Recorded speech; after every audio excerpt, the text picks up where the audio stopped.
Satu keadaan ni tak boleh dibilang, tak boleh dicerita. Apa pun perkara yang dirahsiakan oleh Allah, kalau orang cerita sana sini, itu tandanya itu bukan bendanya. Sebab kalau yang dirahsiakan oleh Allah Ta'ala tu namanya rahsia. Yang nama rahsia Allah Ta'ala tak reveal, Allah Ta'ala tak beritahu kecuali pada orang yang boleh pegang rahsia. Dan orang yang pegang rahsia akan simpan rahsia.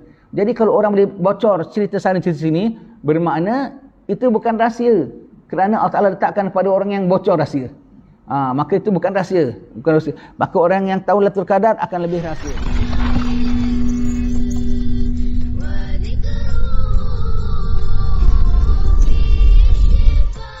Alhamdulillahirrahmanirrahim. Wa sallallahu wasallam ala sayyidina Muhammadin wa ala alihi wa sahbihi ajma'in. Assalamualaikum warahmatullahi wabarakatuh. Alhamdulillah, syukur pada Allah Ta'ala. Selamat kita berjumpa pada pagi ini. Ini hari tanggal 28 hari bulan Ramadan ya. Hanya tinggal beberapa hari saja puasa malam ini. Ini hari 28 ya. Jadi besok malam tengok anak bulan. Malam tengok anak bulan sama-sama kita tunggu keputusan. Kita tak boleh pakai ikut kalender saja. Boleh tak bolehnya, sabit tak sabitnya, kalau pihak berwajib kita, ulul amri kita dah buat pengumuman, barulah sah jadinya ya. Kita umpamanya tahu-tahu kita takbir, belum bilang dah nampak anak bulan tak anak bulan, kita tak tahu nampak pun tak boleh. Nak buat pengumuman pun hati-hati. Kalau kita dalam nak ujung-ujung Syawal ini, ujung-ujung Ramadan, kita nak pengumuman, kita bilang sembahyang hari raya akan didirikan pada satu hari bulan Syawal. Okey, memang dah tentu satu hari bulan Syawal.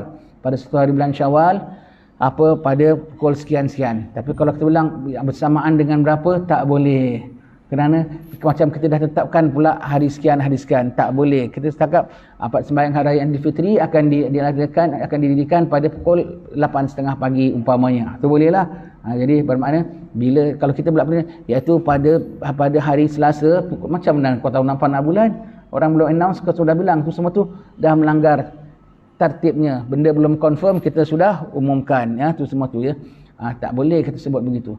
Kalau malam awal Ramadan pun gitu, kena ada yang ada tunggu tengok pengumuman, baru bilang. Automatik sembahyang Isyak, tak tahu tarawih, salatul tarawih, siapa ada tengok, ada siapa tengok pengumuman? Tak ada orang tengok pengumuman. Tapi awak tarawih tak sedar apa? Tak boleh. Mesti kena tengok pengumuman, tahu sah, barulah kita nak laksanakan apa-apa ibadat yang berhubung kait dengannya ya. Alhamdulillah, kita tak lama dah masuk hari raya. Kita memang sedih nak berpisah dengan Ramadan. Namun kita bersyukur pada Allah Subhanahu Wa Taala dapat jumpa Ramadan. Kita harap Allah Taala terima Ramadan kita. Pernah Habib Umar bin Hafiz ditanya ya, saya ada terbaca dalam antara kalam dia ya. Kalau kalam Habib Umar tu ya banyak, dah satu hari banyak cakapnya ya, banyaklah kalamnya ditukil orang ya. Di antara perkara yang kita nak kena lakukan pada nak keluar Ramadan ini, lepas Ramadan apa kita nak lakukan, di antaranya lah niat lepas Ramadan aku nak buat apa. Macam kemarin sebelum masuk Ramadan kan kita niat, aku nak puasa yang iman dan wahtisaban, aku nak sembahyang tarawih yang khusyuk, aku nak baca Quran yang tadabbur. Sampai laksanakan, tak sampai dapat pahala atas niat. Dan ini dalam Ramadan, pasangkan niat untuk luar Ramadan. Aku berniat nak puasa 6, bukan nazar ya. Bermakna aku niat hasrat nak puasa 6 ya. Kemudian aku niat nak teruskan baca Quran, aku niat nak terus iktikaf, banyak iktikaf dalam masjid. Aku niat nak hidupkan bangun malam, aku niat nak itu nak ini semua. Niatnya tu saja kan dapat pahala. Dan niatnya tu dipasang dalam bulan Ramadan, atas niat tu saja pahalanya berganda. Atas niat tu saja pahalanya berganda dalam bulan puasa. Kalau pahalanya berganda, maka dia punya kuat dan tekanannya pun lebih berganda juga. Kerana apa? Dalam bulan Ramadan lebih membantu kita. Dan di antara perkara yang kita kena lakukan lepas Ramadan ini tuan-tuan sekalian, bagaimana Habib Umar selalu pesan menyebutkan, duduklah dengan orang-orang yang selalu dalam suasana Ramadan walaupun luar Ramadan. Begitu kan kita selalu mengatakan, jangan bilang aku keluar daripada madrasah, aku keluar dengan madrasah. Jadi maknanya apa yang diajar oleh guru aku dalam madrasah tu aku bawa senantiasa. Begini dah juga Ramadan, jangan keluar daripada Ramadan, keluar beserta Ramadan. Apa tarbiyah yang telah kita terima dalam bulan Ramadan, dengan sedikit makannya, dengan sedikit tidurnya, dengan banyak ibadatnya, itulah kita keluar bukan dari Ramadan, kita keluar berserta semangat Ramadan, berserta disiplin Ramadan, berserta pembelajaran yang telah kita terima dalam bulan Ramadan. Bulan Ramadan ini besar, bulan Ramadan ini besar. Orang kalau dah masuk college lah, satu-satu college dah keluar, mesti kita tahu ini PLM kenapa presiden dia begini. Oh, dia keluar college ini. Dah tentu ada nampak dia punya kesannya, ya. Kita ni Ramadan ni college Ramadan. Itu apa tu, pusat latihan Ramadan. Kalau keluar daripada Ramadan masih tak ada macam gaya Ramadan pun sikit, berlindung dengan Allah Taala, ya. Berlindung. Salah satunya cari, kita katakan tadi, lepas Ramadan cari orang-orang yang suasana kehidupannya senantiasa dalam bulan Ramadan. Senantiasa dalam bulan Ramadan. Sebagaimana sembahyang ada alladzinahum ala salatihim daimun, orang yang dalam sembahyang mereka tu senantiasa. Di luar sembahyang pun macam sembahyang. Itu namanya senantiasa dalam sembahyang. Di luar sembahyang pun bicara dengan Allah. Di luar sembahyang pun ronding dengan Allah. Di luar sembahyang pun tunduk pada Allah. Di luar sembahyang pun. Ini cari orang yang di luar Ramadan tetapi bersikap macam dalam Ramadan. Akhlaknya macam dalam Ramadan, sabarnya macam bulan Ramadan, zuhudnya macam bulan Ramadan. Mudah-mudahan kita jadi salah satu orang yang seumpama itu. Walaupun kita ini bukan orang seumpama itu, tapi kalau kita cari orang seumpama itu, kita rapat dengan dia, kita bergaul dengan dia, insya-Allah kita akan terikut akan sikap dia, ya. Kita akan terikut sikap dia. Mudah-mudahan dirahmati Allah Taala. Dan selepas Ramadan ni tuan-tuan sekalian, saya suka cadangkan, ya, puasa 6 jangan tinggal lagi, itu memang dah tentu, ya. Puasa 6. Kemudian jangan tinggal lagi lepas Ramadan, ambillah paling tidak beberapa, paling tidak satu daripada sekian banyak amalan dalam bulan Ramadan, dan kita teruskan di luar Ramadan sampai jumpa Ramadan lagi. Apa umpamanya? Umpamanya sembahyang witir. Sembahyang witir bulan Ramadan ada, luar Ramadan pun ada. Aku tak lakukan witir. Aku ni jenis orang yang tak buat witir. Kenapa? Pemalas. Terus terang cakap. Witir 3 rakaat kita tak buat. Maka lepas hari raya, tekadkan aku nak jadi orang yang mendirikan witir tiap-tiap malam. Ngantuk tak ngantuk, penat tak penat, sibuk tak sibuk, mesti witir 3 rakaat aku buat tiap-tiap malam.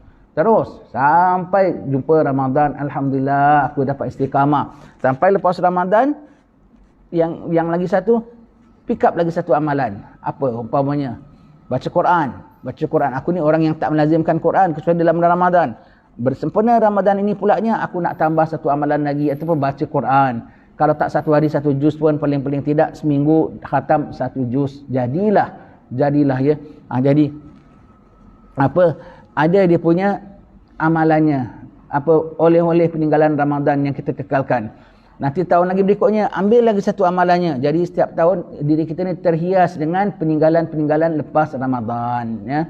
Ada satu amalan kita pick up. Nanti dah sampai 15-20 tahun, nanti kita teringat, amalan ni aku mula lakukan selepas Ramadan tahun sekian. Amalan ni aku mula lakukan selepas Ramadan sekian, ya. Itu tanda rahmat Allah Taala. Dan lepas hari raya ni kena tengok congak-congak lah. Ada berubah, tak ada berubah. Yang diorang suka tanya sama kita, Ustaz, Lailatul Qadar bila agaknya? Dah berlalu ke belum? Malam apa agaknya? Tak boleh cakap, ya. Siapa yang tahu Lailatul Qadar bila pun tak usah cakap. Sebab Lailatul Qadar ni dia punya prosedurnya ialah apa? Jangan dicerita orang kalau kita nampak sekalipun. Biar orang cari, dan jangan sampai kita khabarkan orang rupanya malam yang lain. Kita dapat dosa. Dan kita bukannya tahu 100% dengan yakin. Pun banyak-banyak kita nampak tandanya. Ada orang nampak tanda yang lebih nyata pada malam lain umpamanya. Jadi kalau orang tanya Lailatul Qadar macam mana Ustaz? Dah lalu ke belum? Tak malam bila? Sebab kita bingung. Kalau ikut Imam Syafi'i kita malam 21, malam 23. Sama ada 21 atau 23. Itu pendapat peribadi dia. Kalau Imam Abu Hanifah tetapkan malam 27. Kalau ikut Imam Ghazali ada formulanya. Kalau Ramadan bermula hari Ahad, maka Lailatul Qadar ni pada malam 29. Ya. Kalau ikut Imam Ghazali punya kiraan belum lagi malam 29. Jadi yang mana Ustaz? Kita bilang, kita tengok pulaknya, kita malam ganjil, Mekah malam genap. Mekah malam genap, kita malam ganjil. Negeri Arab begitu kan sebagian. Jadi kita nak ikut malam ganjil mana? Malam ganjil kita, pokoknya kita ikut di mana bumi Allah Ta'ala letakkan kaki kita berpijak, di situ langitlah kita junjung. Maka di situlah kita tengok malam ataupun siangnya ikut bergantung pada negeri kita masing-masing. Masing-masing orang jaga malam ganjilnya. Orang Mekah jaga malam ganjil negeri dia. Orang kita di sini jaga malam ganjil negeri kita. Lailatul Qadar berlaku ikut malam yang mana? Malam mereka ke malam kita. Sebab mereka ganjil, kita genap. Lailatul Qadar itu tanazzalul malaikatu warruhu fiha biizni rabbihim min kulli amr. Dengan izin Tuhannya, tanazzalul malaikah. Malaikat turun dari langit. Langit tu hari apa? Yang nama di langit tu, kalau kita hari Rabu, langit tu hari Rabu ke tidak? Langit kan tak pakai hari kita, sebab dia tak pakai matahari kita. Dia tak pakai matahari kita, dia tak pakai bulan kita. Ya. Dan dengan urusan dari Tuhannya, tanazzalul malaikatu waruhu bi amri, tanazzalul malaikatu waruhu, tanazzalul malaikatu fiha bi izni rabbihim min kulli amr, bi izni rabbihim, dengan izin Tuhannya. Dengan izin Tuhannya itu, iaitu bermakna dengan izin yang dari sisi Tuhan. Tuhan pakai kalender mana? Tuhan ikut kalender Mekah ke kalender Batu Pahat? Tuhan tak ada pakai kalender. Tuhan tak pakai kalender. Bagaimana firman Allah Ta'ala, bilangan bulan di sisi Allah Ta'ala 12 bulan sejak Allah Ta'ala ciptakan langit dan bumi. Di sisi Allah. Allah bilang malaikat kau turun pada malam Lailatul Qadar. Mereka turun pada malam Lailatul Qadar. Kita jaga mana negeri kita? Takdir Mekah malam genap, kita malam ganjil. Taulah Allah Ta'ala mengejaskan bumi itu tidak susah bagi Allah Subhanahu Wa Ta'ala. Dan bukan hanya kita begitu. Kalau kita bilang kita nak ikut Mekah, kita nak ikut, tak boleh. Kita dah siang, Mekah masih malam. Kita dah malam, Mekah masih siang. Betul tak? Kita dah malam, Mekah masih siang. Habis Lailatul Qadar ikut yang mana dulu? Mereka punya dapat dulu ke kita dapat dulu? Tak tahu. Dan kalau ikut hari pun, sebagaimana Imam Ghazali mengatakan, kalau Ramadan bermula pada hari Ahad, maka Lailatul Qadarnya dijangkakan malam 29. Kalau Mekah hari Sabtu tau. Jadi kalau kita kenapa dijangkakan 29, kalau negeri lain diikut malam lain. Kalau Mekah hari Ramadan bermula pada hari Sabtu, maka Lailatul Qadarnya malam bila? Siapa dia tengok Imam Ghazali punya jadual? Hari apa? Kita cuma target malam 29 lagi pasal kita tengok negeri kita. Negeri lain tengoknya pun selisih juga. Dan Lailatul Qadar ni tak boleh dibilang, tak boleh dicerita. Apa pun perkara yang dirahsiakan oleh Allah, kalau orang cerita sana sini, itu tandanya itu bukan bendanya. Sebab kalau yang dirahsiakan oleh Allah Ta'ala tu namanya rahsia.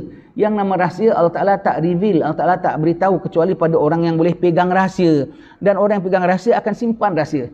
Jadi kalau orang boleh bocor cerita sana cerita sini, bermakna itu bukan rahsia. Kerana Allah Ta'ala letakkan pada orang yang bocor rahsia.